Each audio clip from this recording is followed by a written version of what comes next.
তুমি তোমার ভাইকে সাহায্য করো, সে জালিম হোক অথবা মজলুম হোক। সাহাবারা জিজ্ঞাসা করেছিলেন, জালিম ভাইকে কিভাবে সাহায্য করব?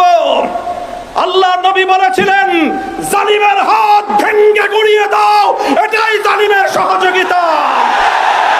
আমরা শহীদ প্রেসিডেন্ট জিয়াউর রহমান, বেগম খালেদা জিয়ার প্রতিষ্ঠিত বিএনপির 90 জালিম ভাইদেরকে লক্ষ্য করে স্পষ্ট বার্তা দিতে চাই, যদি জালিমের হাত, জুলুমের হাত গুটিয়ে না নাও, আমরা সে হাত ভেঙে গুড়িয়ে দেব ইনশাআল্লাহ।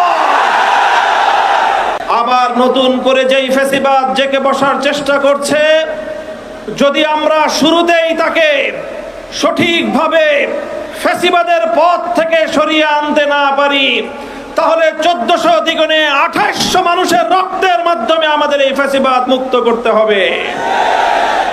তাই আমি বলতে চাই, আমাদের এক সময়ের সহযোদ্ধা, আল্লাহর পয়গম্বরের ভাষায়, উনসুর আখাকা জালিমান আও মাজলুমান, তুমি তোমার ভাইকে সাহায্য করো, সে জালিম হোক অথবা মজলুম হোক। সাহাবারা জিজ্ঞাসা করেছিলেন, জালিম ভাইকে কিভাবে সাহায্য করব? আল্লাহ নবী বলেছিলেন, জালিমের হাত ভেঙে গুড়িয়ে দাও, এটাই জালিমের সহযোগিতা। আমরা শহীদ প্রেসিডেন্ট জিয়াউর রহমান, বেগম খালেদা জিয়ার প্রতিষ্ঠিত বিএনপির 90 জালিম ভাইদের